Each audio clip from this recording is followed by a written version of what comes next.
This place sucks. All the guys here are so lame. Excuse me, miss. Would you like to accompany me to the prom? Buzz off, Poindexter.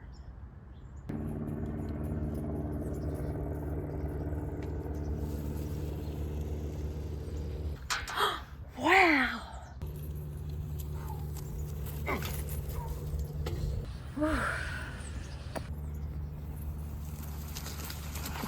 Hey there.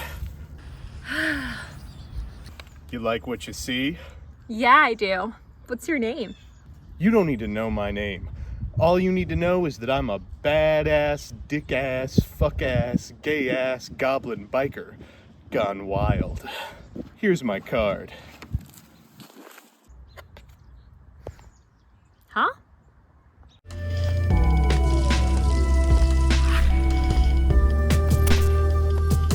Good afternoon, Jank enthusiasts. I'm MBT, and this is 10-Minute Testing. A few weeks ago, I played a Goblin biker player at my locals. I consider myself a bit of a gobliner, but I was dumbfounded as they comboed off. This deck wasn't making UDF and passing anymore. They were making Unchained Links, Fiendsmith Fusions, and Infernoble Synchros. I hopped into the Goblin Discord to try and make sense of what I was seeing, and found that from the fecund soil of this archetype's new support in Rhoda has emerged a prosperous crop of bullshit. Presenting 3 takes on Goblin Biker. First up is the most realistic. This is the Fiendsmith Goblin list that got top 4 at Honolulu. Prior to the release of Big Fucking Goblin Dickheads, Goblin was mostly known for its capacity to make a bunch of rank 3s that lose to any spell and trap card ever printed. This build attempts not only to play a diversity of interaction, but a bunch of layered interaction as well. Gone are the days of losing to Raigeki. If all goes according to plan, it can easily end on Desiree, Gabonga and the Badass Suck, Full Armor, the Bamboozler, and a quick exease into Caesar or Crazy Beast, depending on the matchup. So with that, let's get into the card by card. First up, let's begin with the Goblins. 3 copies of Big Stinky, 3 Doug Charger, 2 Clatter Sploder, 2 Mean Merciless, and 2 Boom Mock. This is a lot of Goblins. After that, we've got 3 Tear Top and a Takatomborg, and 3 Tour Guide, and an expansive Fiendsmith package, 2 Fiendsmith, a Lacrima, and a Lurie. I want to be completely honest with you, I think this is a lot.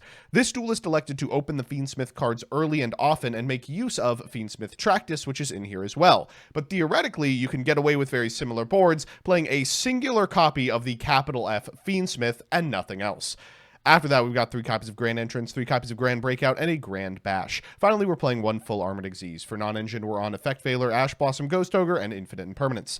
In the extra, we've got Desiree, we've got Necroquip Princess, Zeus, Dark Knight Lancer, Wave High King Caesar, Crazy Beast, Fortress, Armor Torpedo, 2 Gabongas, 1 Troika Griare, which I would not recommend, 1 Mellow Melody, the Brass Chin, which is your line into the Fiendsmith Requiem, the Sequentia, and of course the Bamboozlers in here as well. With that, let's check out a game.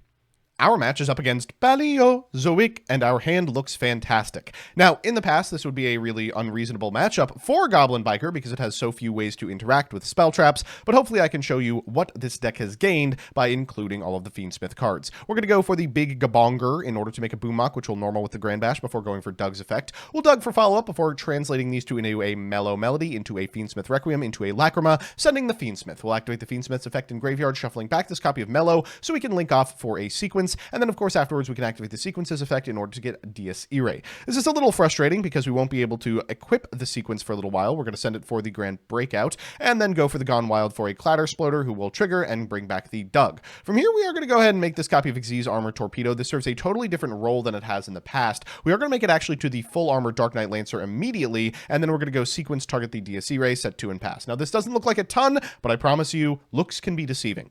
Our opponent's going to begin by normal summoning this copy of Absolute King Backjack after resolving Trap Tantalizing Tune, which makes a Super Star Slayer Typhon on their side of the field. We'll go for the quick effect of the Clatter Sploder, which allows us to detach, which triggers the Graveyard effect of Goblin Bikers Gone Wild, allowing us to attach to the Big Gabonga. Now that we have 2 monsters on our side of the field, we can Full Armored Exease to make a Crazy Beast, since we know our opponent's on a trap deck, and we will go ahead and use Crazy Beast to start eating away at that back row. We'll draw for turn, and in draw phase, we'll start trying to get these out. Needlebug Nest is fine. We're going to let them resolve as much as possible. They do get a Waboku here, which is frustrating. Afterwards, we're going to go ahead and take it. We'll go for the effect of the Goblin Bikers with Gone Wild and Graveyard. They're going to flip a Balance of Judgment in response. Now, that probably is worth the effect of our DSE Ray. They will chain Waboku, which means that they do get to resolve it.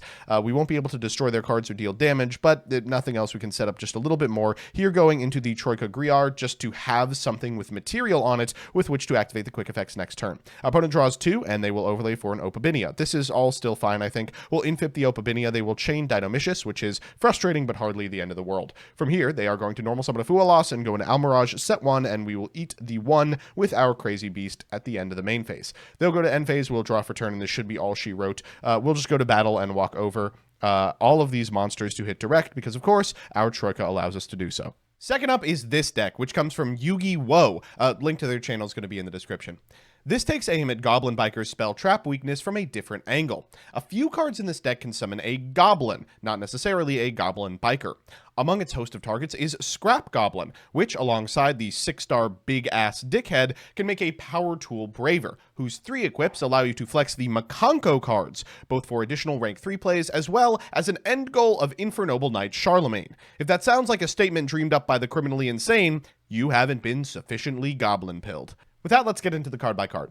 First up are the Goblins, and this is a much more common package of Goblins you'll see. You don't really want to be playing a critical mass of them. You want to find them over the course of your combo. We've got 2 copies of big, girthy Goblin Bikers, 2 Dug Charger, 1 Clattersploder, 1 Mean Merciless, and 1 Boomok. We've also got the Scrap Goblin, alongside 3 Terratop and Ataka Tomborg, 3 Tour Guide, Psychic Tracker and Wielder, the 1 of Fiendsmith, and then 2 Hare, 1 Nini, and 1 Ohime. We're also playing Infernoble Knight Olivier because you search it over the course of the combo. We've got 2 copies of Grand Entrance, 3 copies of Grand Breakout, 1 Durandal, and then 2 Arabesque, a Fire Dance, and a Maewashi Dori. Finally, we have the full Armored Xyz and non-engine, 2 Fualas, 3 Infinite Impermanence, 3 Ash Blossom, and 3 Droll and Lockbird. In the extra, we've got Necroquip, Charles, we've got Power Tool Braver, Herald of the Arclight, Lancer, Caesar, Fortress, Torpedo, Double Big Gaboooooooooonga, Cicada King, Bamboozler, Moon of the Closed Heaven, Emperor Charles the Great, and Fiendsmith Requiem. So with that, let's check out a game.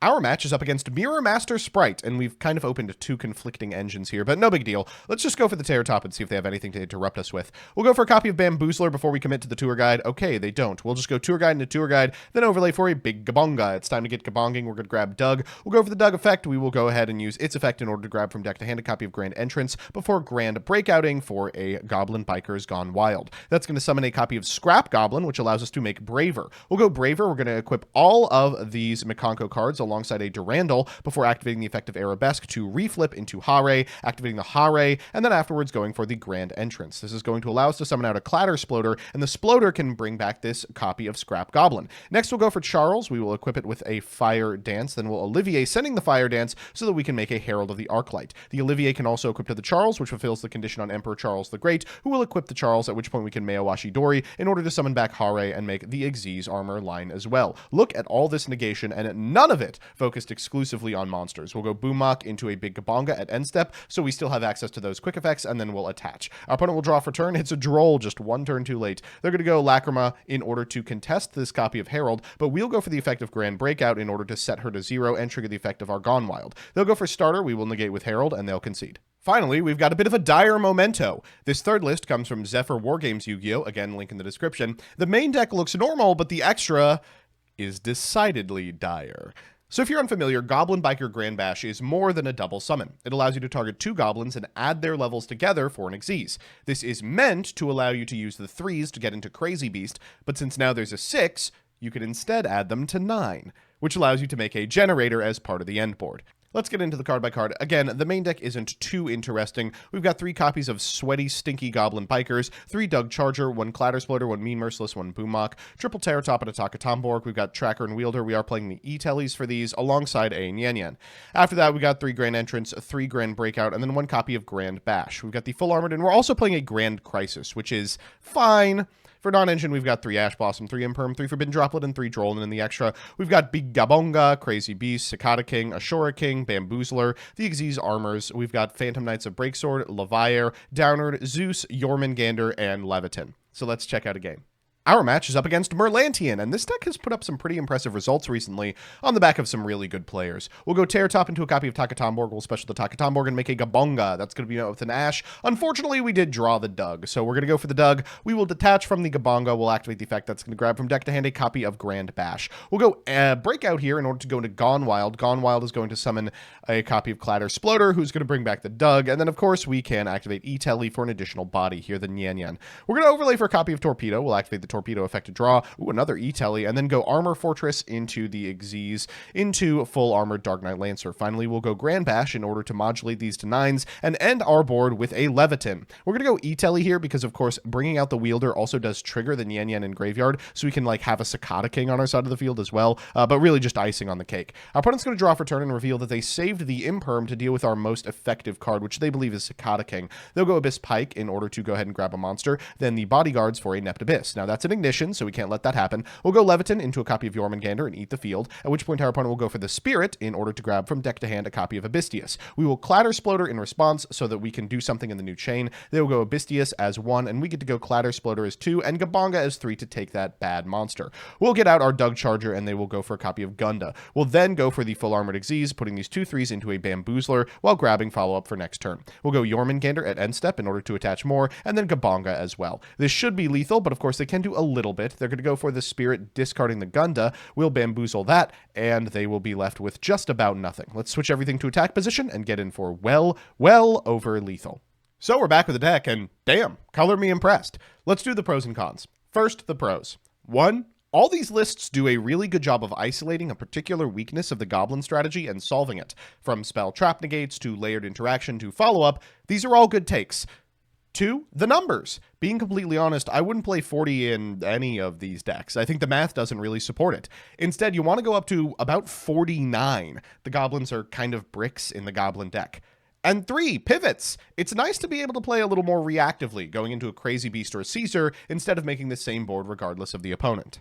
And the cons. 1, there are a couple of weaknesses the deck can't account for. A Fualas, chief among them, but a significant amount of hand traps are so devastating, it's maybe even worth it to shove a cross out in here. 2, so there's like some one-card combos, but one card isn't full combo. If you want to play around anything, you're going to need help. And 3, sometimes you lose the die roll. You're a very adept Zeus deck, but honestly, so is everybody else. All in all, and I can't believe I'm saying this, I think this archetype is incredibly underexplored, and while it's already topping now, I wouldn't be surprised to see more. So that's that. Thanks so much for watching, and thanks even more to the patrons that make this content possible. Some of them have paid a lavish sum to be mentioned at the end of the video, so let's do that now.